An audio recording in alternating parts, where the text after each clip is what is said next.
Hello, everyone, and welcome to Neuro Advanced Academic Live with another show where we focus on neuroscience, education, and parenting tips. And tonight we are so excited to have a conversation on understanding your child's love language. And we are joined tonight by a group of experts, and they are going to discuss with us. We're going to have a really good conversation on why it's so important to understand your child's love language. So I'm going to turn it over to my co-host, neuroeducator Yancy, and she's going to introduce our panelists. Your mic.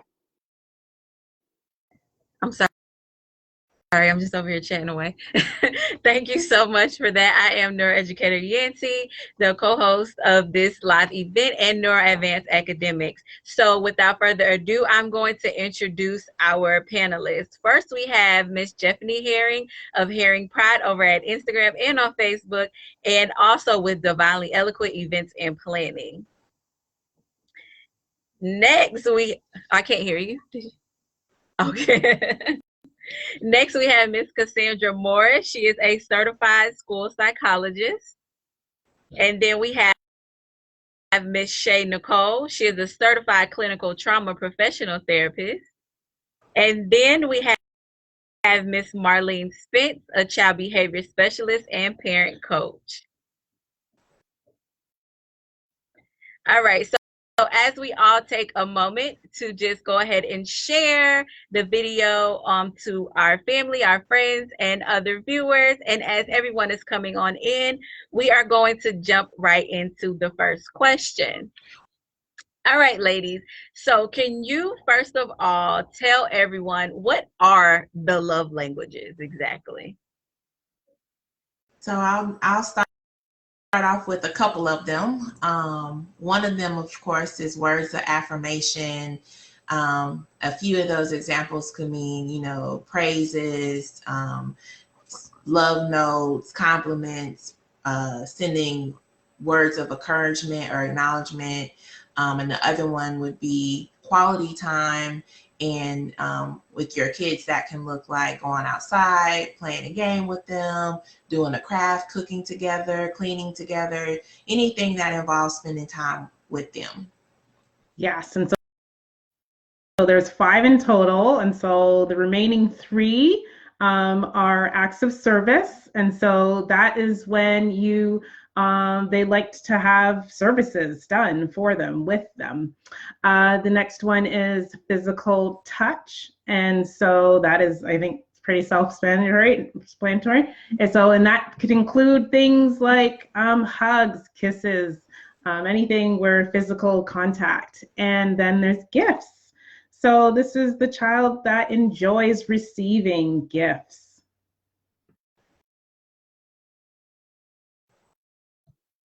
Okay, so now that we have discussed, thank you so much, ladies. So now that we've discussed those love languages, how do we identify your child's love language?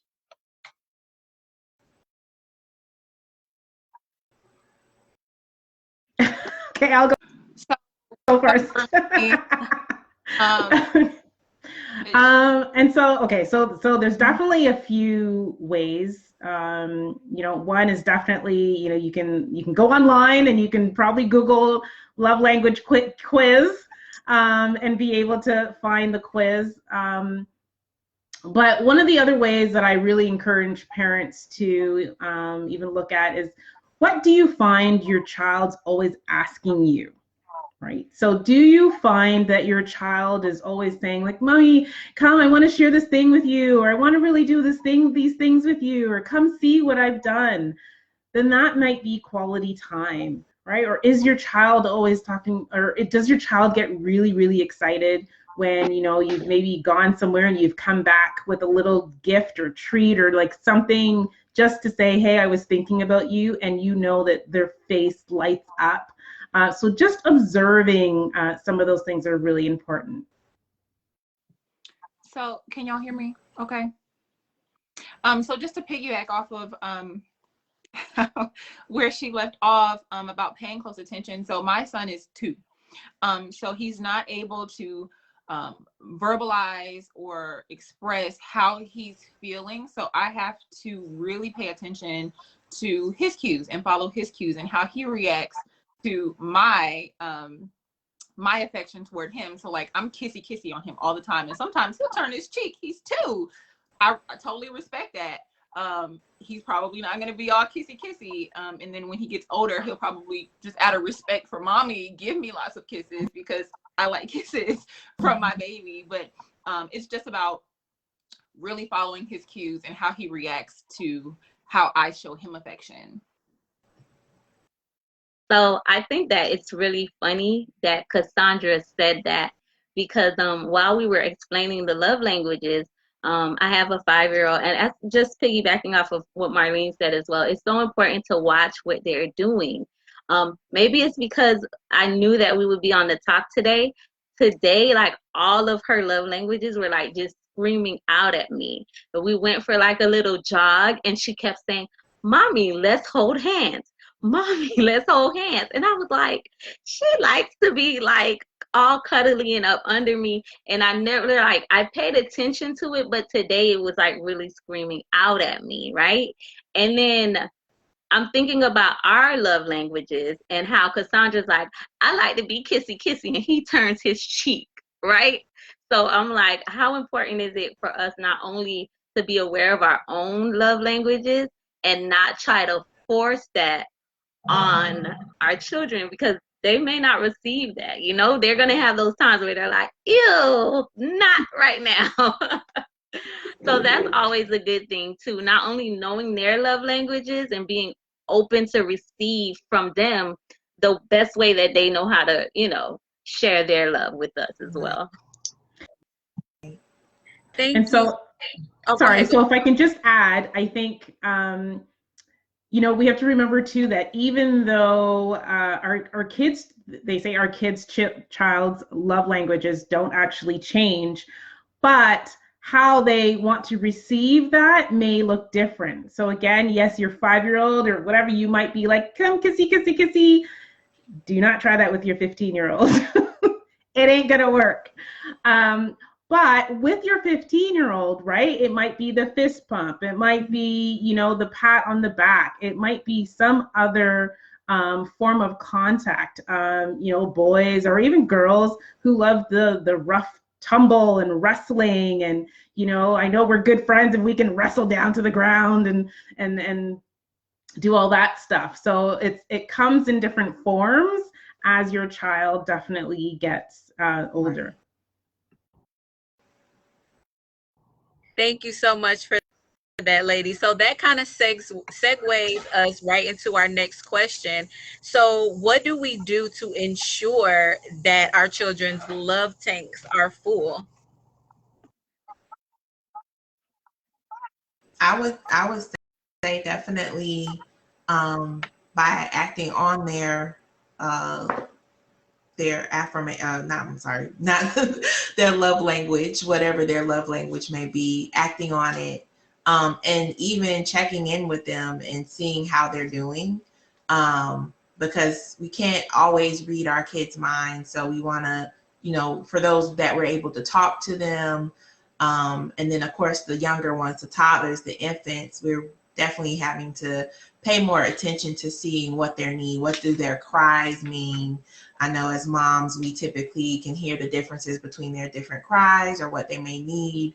And with the younger ones, being patient and just trying things on, because I know my son, he's 3, but he's autistic. So I have to constantly kind of like tell him to, well, take me to what you need right now, point to it. You know, sometimes he'll talk, and so we're trying to encourage him to talk more, but I'm always like checking in with him, like, okay, what's wrong?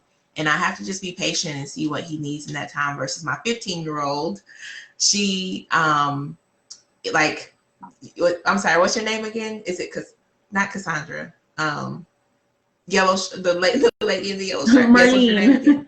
Marlene. Yeah. Marlene. Yes, our 15-year-olds may not want the touchy, which she does not always want the touchy. So sometimes I'll check in and sit down next to her and be like, okay, are you okay? What do you need from me today? How are you feeling? Just to like check in with her, because 15-year-olds are very different from 3-year-olds in what they need. So I have a wide age gap, so I have to kind of like, I have like both polarized ends pulling at me with trying to guess what my kids need and checking in with them. And if I can also add, I think it's just really important that we remember that all our kids need all of these things. All right, but there's always going to be one that is dominant and that will fill their love tank more. So it's important that we're expressing all of these things with our kids, but remember there's usually like one, or there's usually a primary, maybe even a secondary, that really just allows them to be filled with love. That's yeah, a great I point. was going to add that, you know, because my son is so young, I have to give him everything, right? Like I have to tell him, good job, what a smart boy you are, you've done such a great job. I have to high five him and spend time with him and just give him all the love languages, because I can tell that attention is very dominant in him. So it's either attention or it's physical touch, one of the two. But I have to do everything until he is autonomous enough to, you know, do these things on his own. I think intentionality is really important as well. Like Shae was saying, and I truly appreciate, I think a lot of time as parents, we can take for granted the voice of our children, right? So even to say, just communicate with them, it seems like something easy to say that people would know, but a lot of time, I really do think we take for granted the capacity that our children have to express exactly what they need to us. So, filling my kids' love tank, to me, being that I have 5 and you have 5 too, right? I have 5, and so it literally means on some days laundry can't be done. Okay, we're not gonna mess with the laundry today because all 5 of mine, their secondary love language is definitely quality time. So, and it's okay, you know, on those days to be able to say, I'm gonna prioritize the quality time that they need today and not do certain things. So just being intentional about providing those love language for them when we need them and prioritizing things. I'm really, you know, I'm coming from the everyday mom aspect of this thing, right? Because sometimes you can't get it all done, and being okay with that and prioritizing your child's need and communicating with them is really important. So yeah, that's really important, Shae. Mm-hmm. So these are all really good points when we're talking about what we can do to fill up our child's love tank. So we talked about check-ins, which I thought was a really good point. Making sure that we have patience, making sure that we are looking for the dominant or the primary love language, being intentional and letting the child decide or express what they need. These are all really good points. So going into our next question, a study done by Forbes Women magazine stated that, or an article in Forbes stated that 92% of working moms and 89% of stay-at-home mothers felt overwhelmed by work, home, and parenting responsibilities. In the midst of feeling overwhelmed as a mother, how do we still create a loving and peaceful environment? So I'd like to start off with 2 or 3 things. First, advocacy and self-care is very important to maintain that balance. So firstly, we can't be peaceful and loving if we don't take care of ourselves.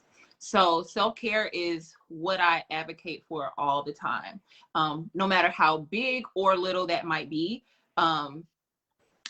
Getting up 30 minutes earlier in the morning to take a hot bath before your day starts, or taking 10 minutes at night to get your crunch session in or your squat session in, whatever makes you feel good, whatever is important to you, don't lose that. You still have to remain who you are, and you still have to do what's important to you, even though you may not be able to do it all the time, but make sure it gets done. Cook yourself a special meal, whatever it is that looks like, whatever your self-care is, do it. Secondly, if you live with other people, like older children or family members or your partner, then communicate with them. Talk to them. Let them know that you're not killing it right now. Like, you need some help. 9 times out of 10, your partner genuinely wants you to be happy. So if you say, hey, babe, I really, really need you to do this, they're going to be happy to do that for you because you need that. Or if you have older kids or family members living with you, delegate some of that responsibility. Make a chore wheel or something. Kids love moving pieces. So make a chore wheel or something and delegate some of that. Take some of that off of you, because at the end of the day, you might look like you're Superwoman and you're killing it, but you may not feel that way. So always make sure that you are communicating and with the people around you so that they know what's best for you. And then lastly, if those 2 things aren't working, please, please, please get you a counselor.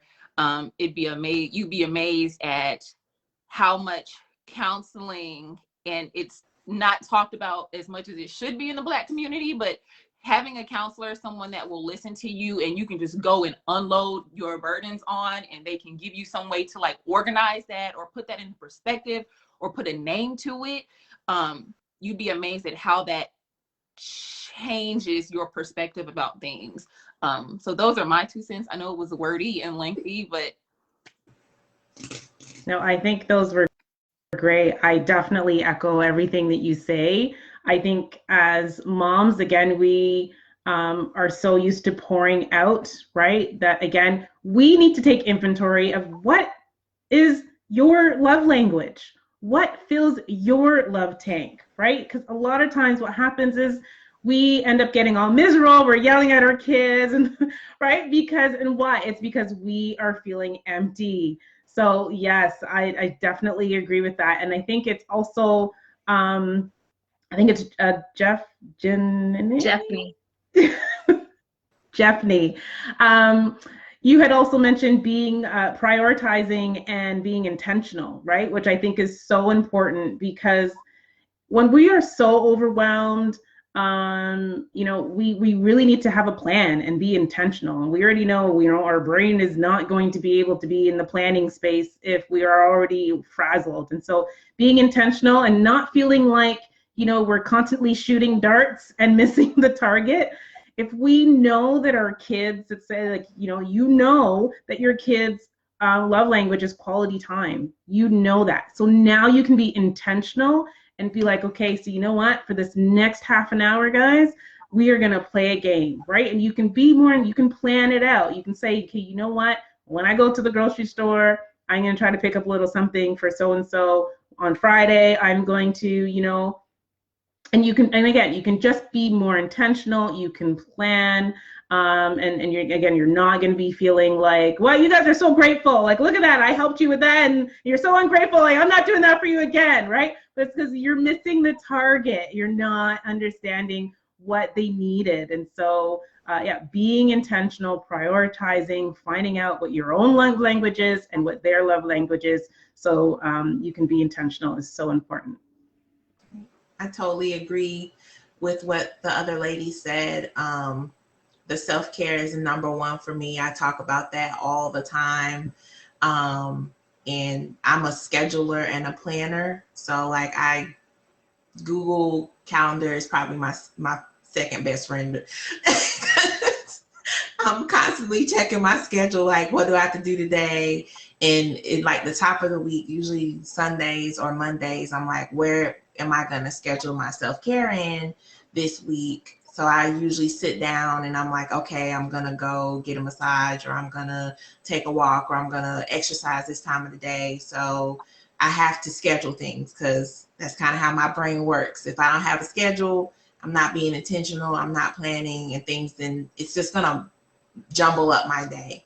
And I know that plans may not always go perfect, especially having kids. Things happen, emergencies happen, you know, but also having a backup plan. Well, if something goes down the drain because somebody got sick or something happened at school, what would I be able to do instead? Or can I communicate, like Cassandra said, to my partner that I need some help or something's just not working, so that I can get a break. So communication, of course, is key, so that you can let other people in your household, look, things aren't going great, but let's try to make it a way where we can work it out or have a chore plan.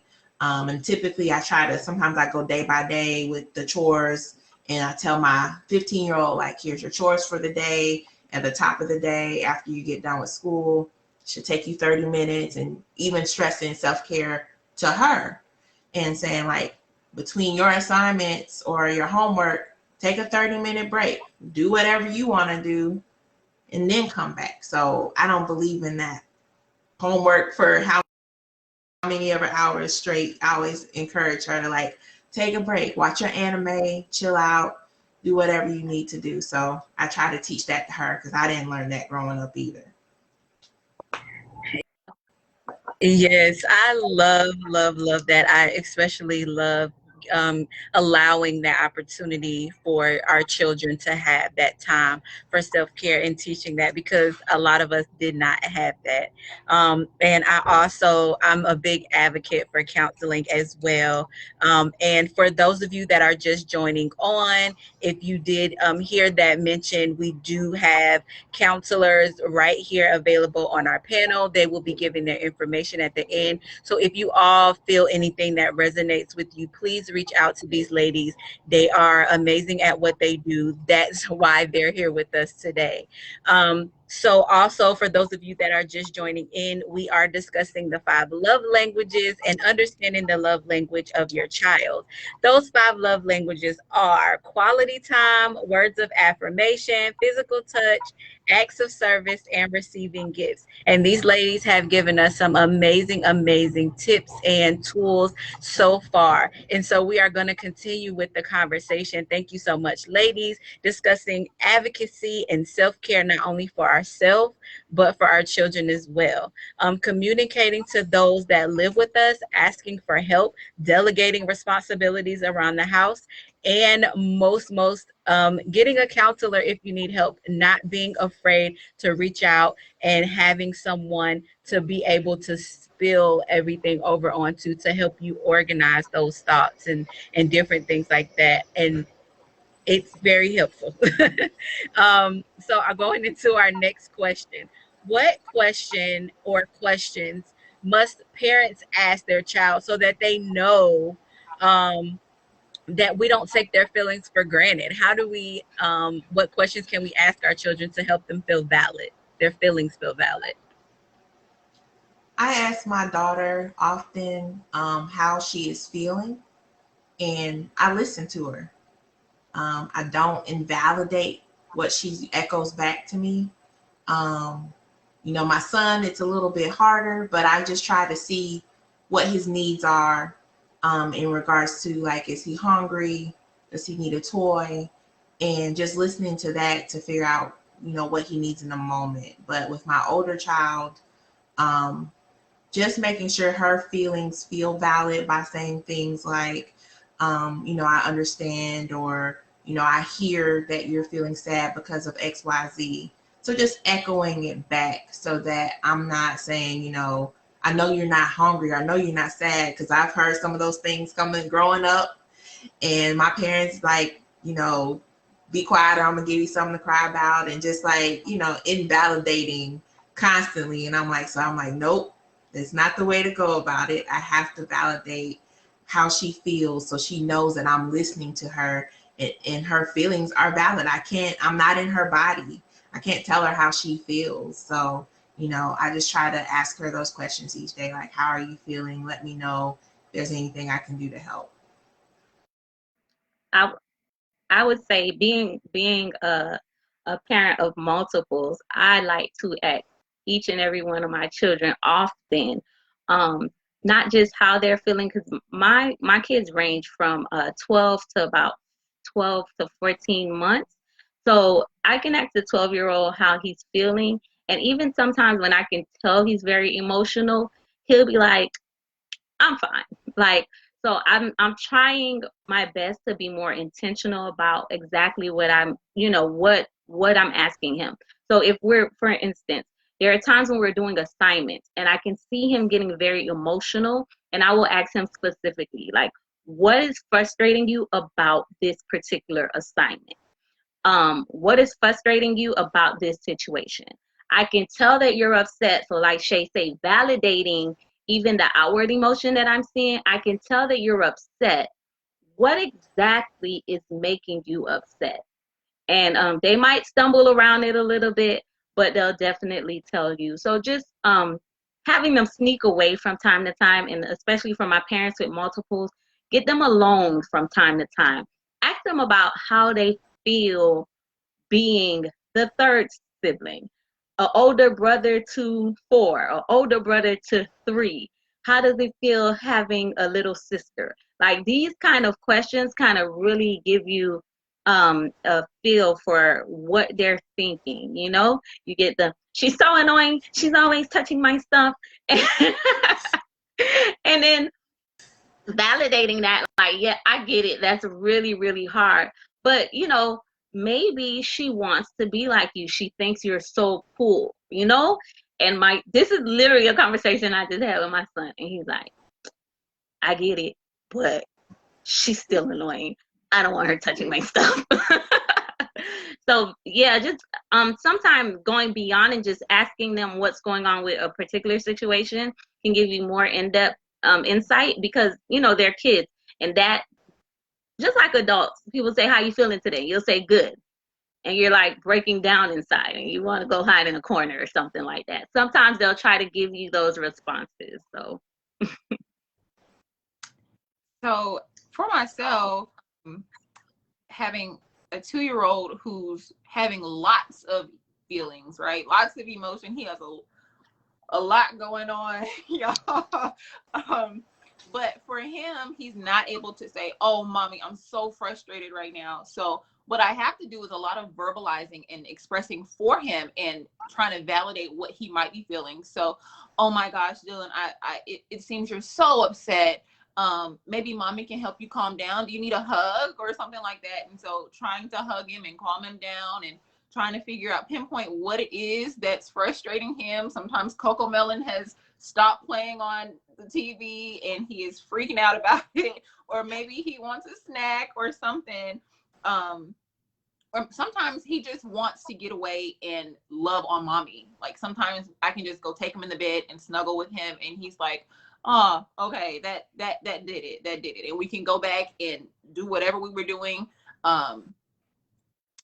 before he had his meltdown. So he's such a sweet baby until he's not. And then it's all about all that validating and trying to figure out. And it's about consistency, because one day I'm just praying that he is going to say, oh, mommy, I'm so frustrated. I need a hug. Can you help me? Can you help me with this? Or I'm feeling this way. So that is life with a 2-year-old.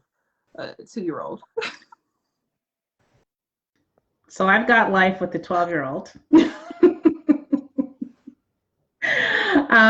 And so, we're in roller coasters here of emotions. And so a lot of the times, I notice that she doesn't want to talk. And so we've actually created a journal that we use for the both of us, that we go back and forth. And she knows, it's so funny because sometimes she wants to say it to me. She doesn't want to actually say it. She'll write it, and then she'll throw the book near me, so I can have it, which is good. Right. And so we are still communicating that I know and understand how she's feeling. And then sometimes after, she's kind of said the initial, then she's okay with us talking about it. And we will have the conversation. But I think it's so important too that we allow our kids to be able to write if they want to, and again, that validating. And we don't need to understand the feeling. It doesn't need to make sense to us. A lot of times it's like, who cares if that friend doesn't like you? Like, go get some other friends, right? It's like, come on, like, enough already. But it's taking a step back and realizing this means a lot to her, and so I've got to be able to respect that. Yeah. Wow, that's really good. So everyone that's tuning in, regardless of your situation, there's women here that are representing, I think, like all of the playing fields here on tonight. So this is really good. So really listening to your child and validating how they feel by answering, I understand, I hear, echoing back, being more intentional depending on the circumstance, and be very specific and direct on what you're asking them. Also trying to pinpoint, remain consistent. And I also heard journaling, which is really good, a really good practice to start in your children at a young age. So the next question we want to ask is, behave the way you want your child to be. Why is it important to be consistent in your words and actions?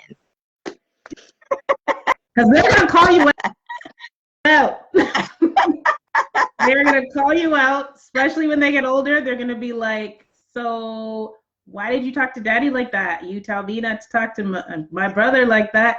They will call you out. And so I want to say, of course, as parents, we're not going to be perfect, but I think it's important that we acknowledge, like, right, you're right. I probably should have handled that differently, or, this is what I should have done. So I think it's important that even if we didn't model the appropriate behavior, which we absolutely should, of course, but there's going to be times I think we take responsibility and ownership of that, and we let our kids know, you're right, like, I messed up, I probably shouldn't have done that. I think that's great. And like Marlene said, they're going to call you out, right? The other reason it's important is because they're always watching and listening, right? They don't want us to know that they're watching and listening. But the things that my kids come back and ask about, I'm like, I didn't know you heard that.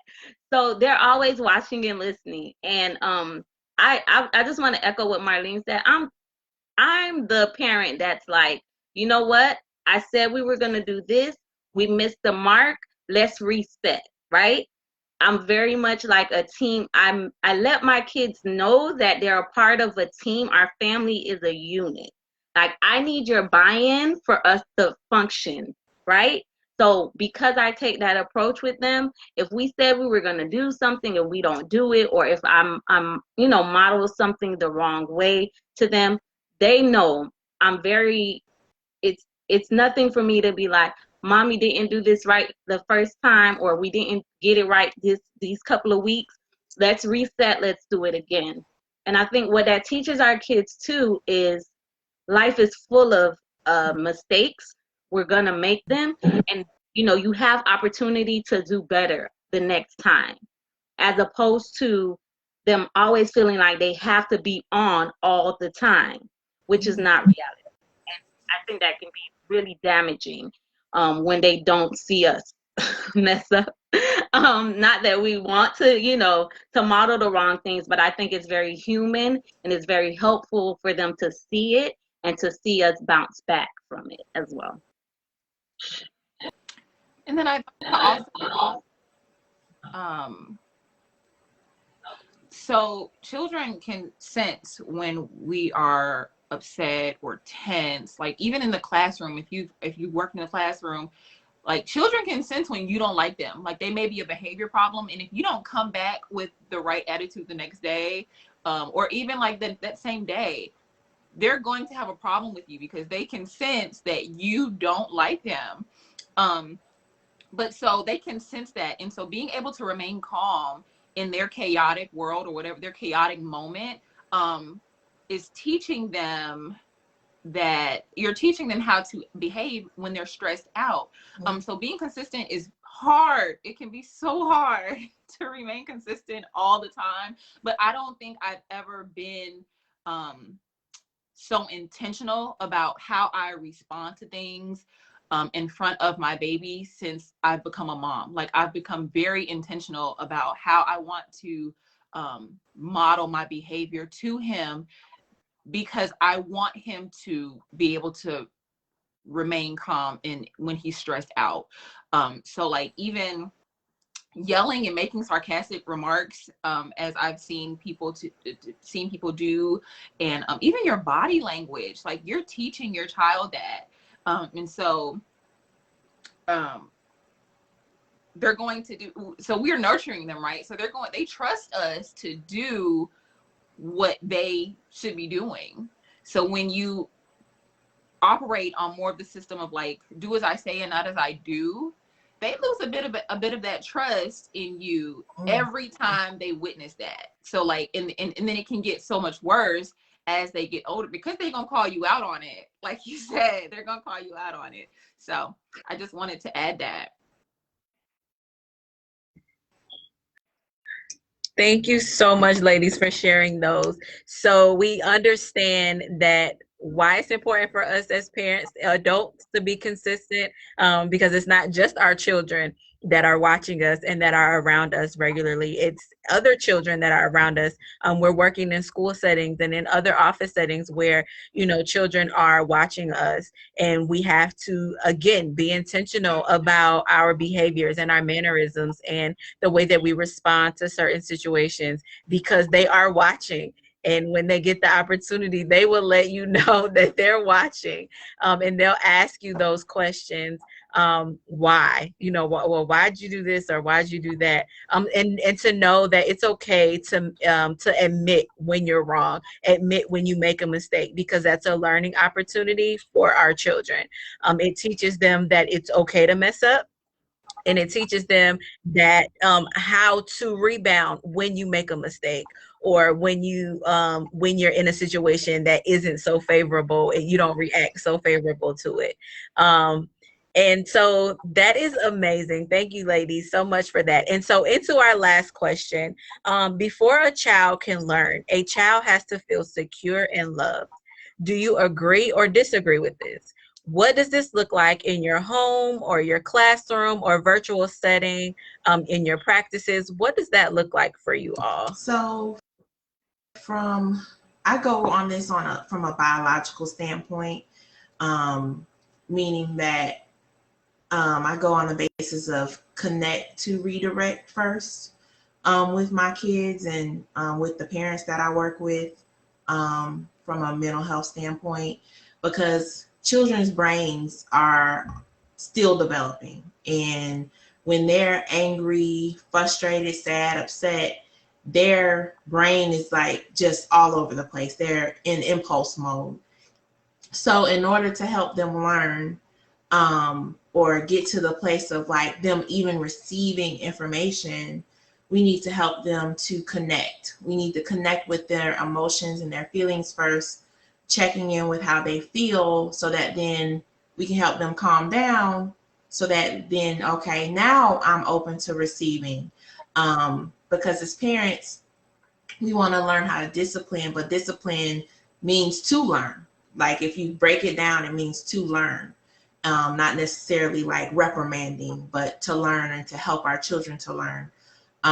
So oftentimes when my children are upset, I try to just, hug them, or, again, do one of the love languages that may speak to them at the time, and pour back into them so that we can calm down, because no adult, we're not having productive conversations. We're not learning ourselves when we're angry, upset, or frustrated. Oftentimes we do or say things that we don't mean. And then so calming down is first line of defense, connecting with them, getting them back to a level where they're ready to learn and ready to connect. So that's what it looks like in my home when things may go awry and they're not just doing well, helping them to regulate. Like Cassandra said, they're watching us. They're learning conflict resolution from us. So we're going to be the first line. Like, when we're frustrated, I tell my parents, walk out the room, go get a break, apologize to your kids if you do blow up, and then come back to rectify the situation. Because half the time when we're upset, we're not really being effective parents at that time. We might be yelling, we might be saying things we don't mean. So, let's mirror that to our kids so that they can learn conflict resolution, so that they can de-escalate and then be ready for the classroom.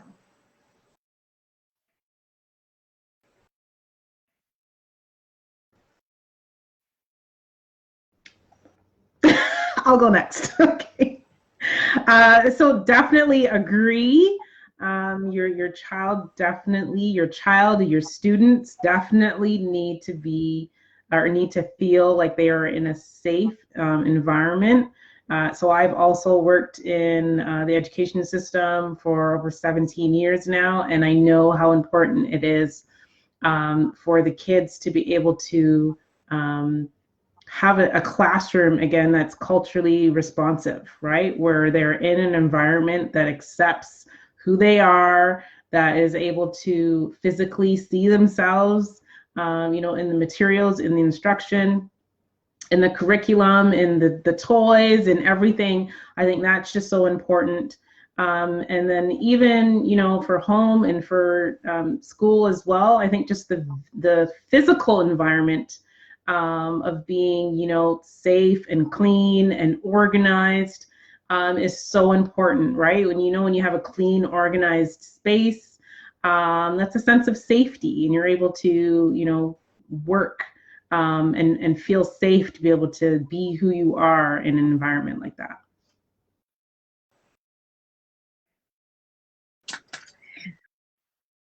Yes, thank you so much. I totally agree. Did you have something that you wanted to mention, Cassandra? I'm going to add,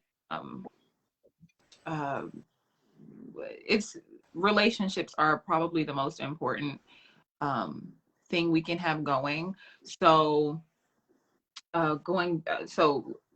rapport building is the most important thing. So say for instance, in the school setting, real textbook example here of the kid who comes to class and he may not have it together that day. He's not coming in and he's not getting right to work. He puts his head down on his desk, and then the teacher gets upset with him, sends him out for disrespect to an authority or defiance or what have you. Well, then he makes it to my office and it's just that he's hungry or he didn't get any sleep last night for whatever reason. And so just a simple getting the other kids on track, like getting them started with their bell ringers or whatever, and then taking the kid outside to say, hey, what's going on? So he can just say, I didn't eat breakfast this morning. I didn't sleep well last night. I'm just not feeling it. And all it takes is a simple, I understand. Let me call Ms. Morris real quick and see if she can get you a granola bar. Sometimes it's just that simple. So relationships are the foundation of working with children and to having children. Once you ruin that relationship, they no longer feel safe with you. So that is a building block for working with any children or having any children. Once you mess up that safety net for them, because they come to you, you have them and they feel safe with you. They're supposed to feel safe with you. So once you mess that up, it's going to be really, really difficult if you don't come back in with a different attitude the next day, like starting anew, it's going to be really, really difficult to mend that relationship with that student. And I think that's where a lot of us as adults go wrong sometimes, is that we don't realize that we forget the golden rule, like treat others the way you want to be treated. And this includes children. So, I mean, it's just about respecting people as people, no matter how old they are. It's just all about respect, and it's all about relationships.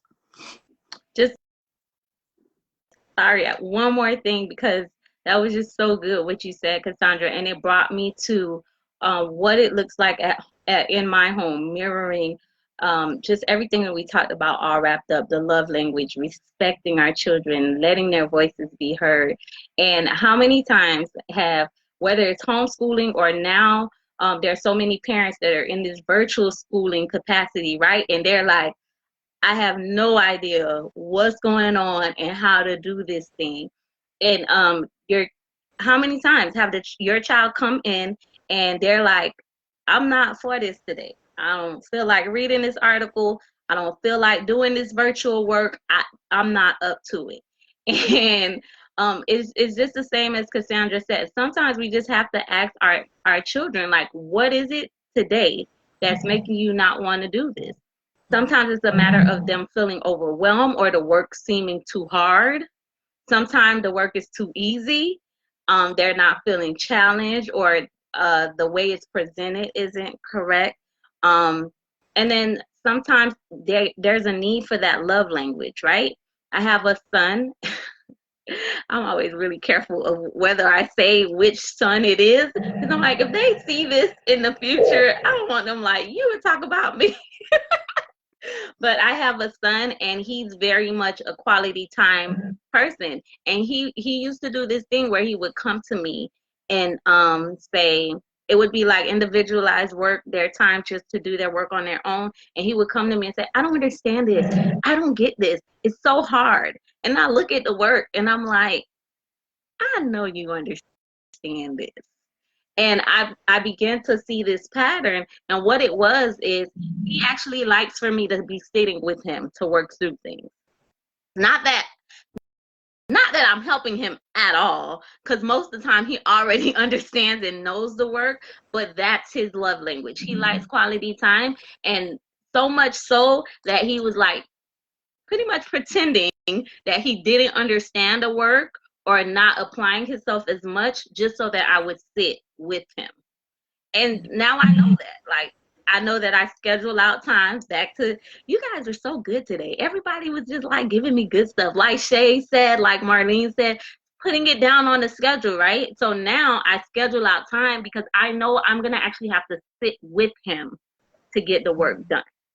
Like, I won't be able to run and clean the bathroom really quick and let him do this on his own, even though he's very much capable and he's at the age where he can and should. It's not a big deal. Like, I'll do that later, but I'll schedule it in for him. So, like, I think that's really important too. Sometimes your child is not gonna be spot on. They're gonna be off. The way their behavior is gonna be a little bit different or shifty, and it's just pinpointing exactly what they're in need of.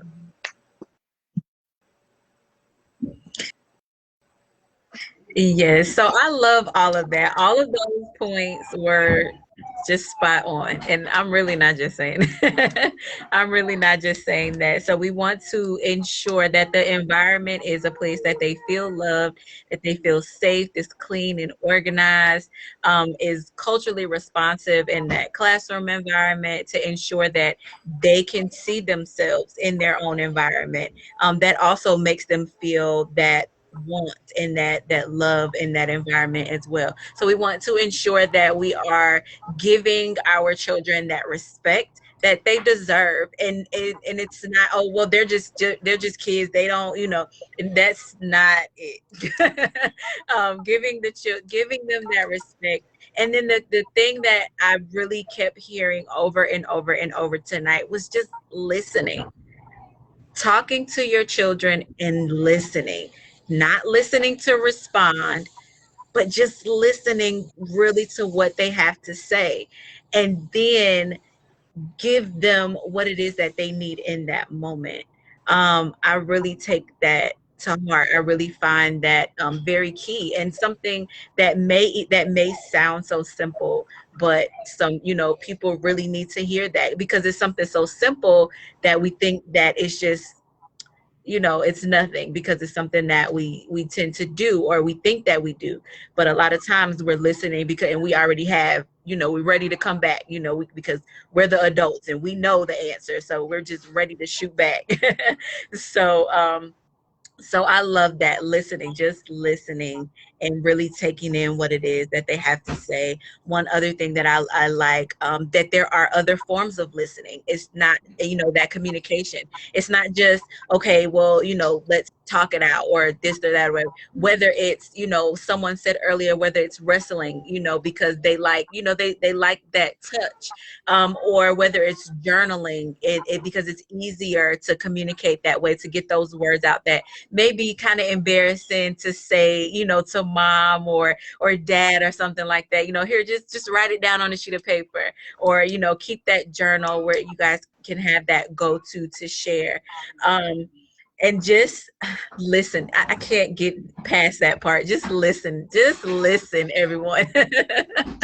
Listen. If you don't do anything else, listen to your babies, listen to your students, and that can go across all of the age ranges. Like neuroeducator Posey said earlier, we have there's someone on here that can touch, I believe, every aspect of motherhood on this panel. Whether it's you have one child or 5 children, there's someone on here that is representing where you are. If you have a big gap, a small gap in between your children, that is here today. It's represented here today. And all of the ladies are saying amazing, amazing things. And I really want to thank you, ladies, for joining us this evening, taking your time out of your schedule to join us and share your expertise with us. We are so grateful, and we would love to have you all back again on another one of our topics in the future.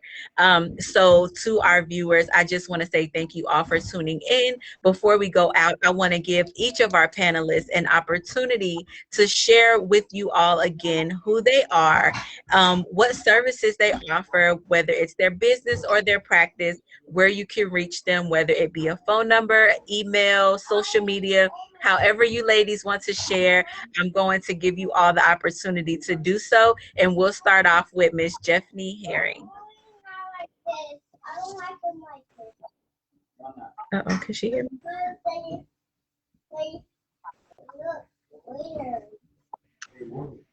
You guys, thank you so much for having me on. It was a great discussion. Thank you for everybody who's joined us online. Again, my name is Jephney Herring. I am a mother of 5, a homeschool advocate, and a lover of all things community for parents and especially for women. So please, if you have a chance, follow my family and I on Instagram at the Herring Pride, at Herring Pride. Also on Facebook here, you can find me under Jephney Herring, where I did start an initiative for women just to encourage each other and go beyond self-care. So every second and fourth Thursday, you'll find an interview that can help you go beyond self-care, whether it be about finance, travel, just all kind of goodies that'll help bring some organization to your life and to your family. Again, thank you, ladies. This kind of was so good. I got so much notes. All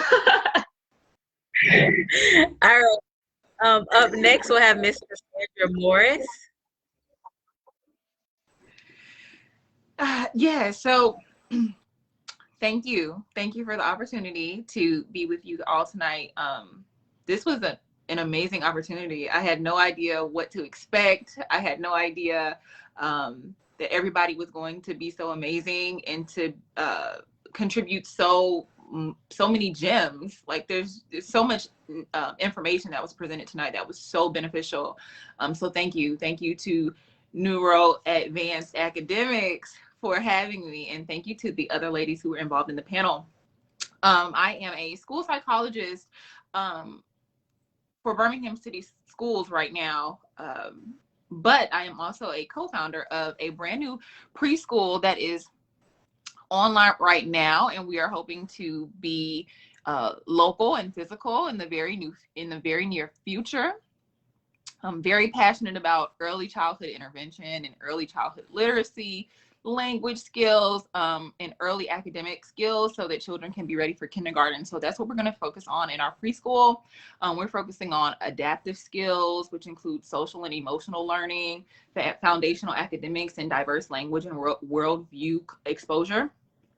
We also offer bonuses such as yoga for children, cooking classes, and then as children throughout their duration in the program, and then as they exit, we'll also provide a comprehensive evaluation or assessment, so that their kindergarten teachers will have the information they need to be able to teach them according to how they need to be taught. So it's brand new and we are very excited. So again, thank you. Thank you so much, Ms. Morris, and congratulations on that brand new venture that you have. So awesome. Yes, great job. Next we have Miss Shae Nicole.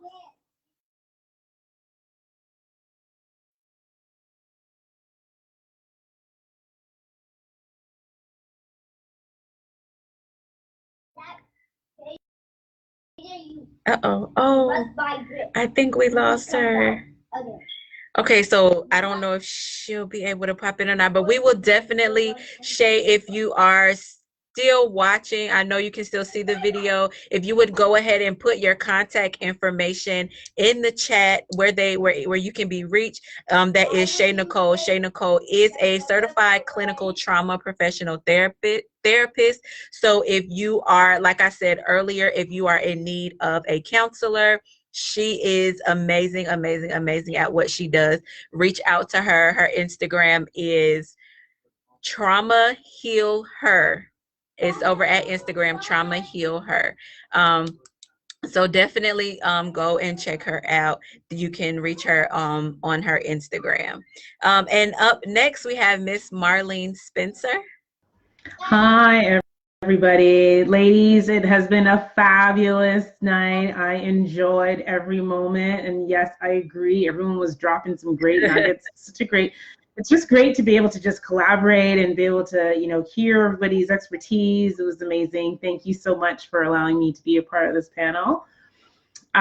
So yes, as I had mentioned before, so I'm Marlene Spence, and I'm the one that, parents who are tired and just overwhelmed and at their wits' end with their child's behavior, they come to me, and together we collaborate and we come up with positive parenting strategies and solutions. And I'm all about understanding the why behind the behavior. And so we take step-by-step strategies in that. And I've been in this field for 20 years now, and just helping educators and parents. And so Cornerstone Family Services is where you can find me. So cornerstonefamilyservices.ca or marlenespence.com.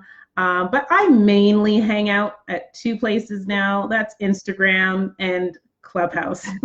So Instagram, you can find me. It's Cornerstone, and then F as in family, S as in services. And then on Clubhouse, I plan to moderate a lot of rooms, and I'd love to also, if you guys are on Clubhouse, I would love to collab with you guys as well. But that's where you can find me as well, and Marlene Spence. Thank you so much, Miss Marlene. So, and now we have Miss Shae Nicole. If you want to go ahead and give your information and what services you offer. Yes, I'm a mental health therapist specializing in trauma, working with women of color who have experienced a childhood trauma themselves that's impacting their adult relationships. And I am able to provide individual therapy to those residents in the state of Georgia or located in New Jersey or Florida are the 3 states I'm licensed in.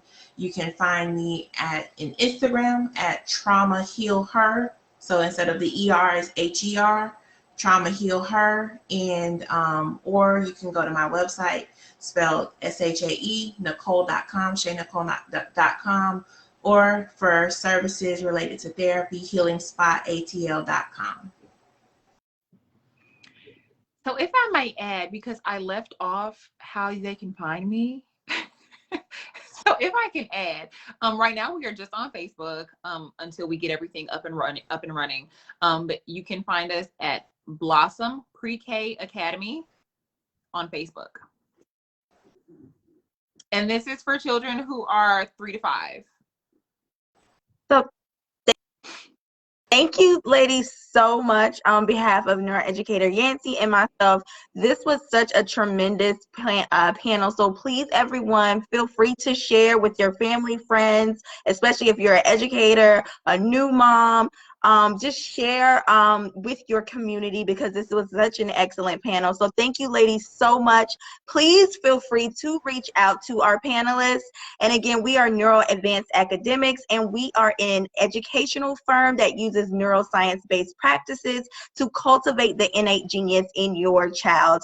And we take little ones from the ages of 6 months to 16 years old, and we use various neuroscience-based practices to educate your child. So thank you all so much. Thank you, ladies, so much for joining us on tonight, and we will see you all on March the 8th for everyone that is tuning in to Neuro Advanced Academics Live. Thank you all, ladies, so much again, and have a wonderful night.